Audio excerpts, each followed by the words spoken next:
Hare Krishna. Be conscious of the mind, not of what the mind is conscious of. Be conscious of the mind. That means when the mind is running here and there, mind is thinking of this, wanting us to think of that, go here, go there, when the mind is running here and there like this, if we also run here and there with the mind, then we will be lost. Then we will be distracted and our attention will get dissipated. But instead, if we focus on Krishna and we become conscious of the mind, that means, say the mind is, if we envision mind as someone next to us, a child, they look at that, a child says, then instead of looking at that, we look at the mind. Oh, this is the mind speaking, and the mind is childish, the mind is unreliable, it gets caught by any small things here and there. I don't have to I don't have to pay attention to everything that the mind is paying attention to.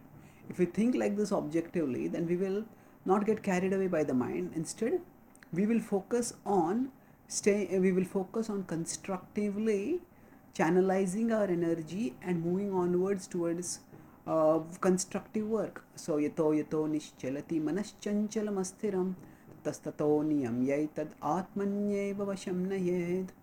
In the Bhagavad Gita 6.26, it is said that yato nischalati, wherever and whenever the mind wanders, because of its flickering and unsteady nature, bring it back under the control of the self, O Arjuna, Krishna is telling. So now to bring the mind back under the control of the self, one should be aware that the mind is wandering and one should not wander with the mind. So that's what it means. When a mother sees that something has caught the child's fancy, the mother first looks at the child, doesn't look at the whatever the child has caught the child's fancy.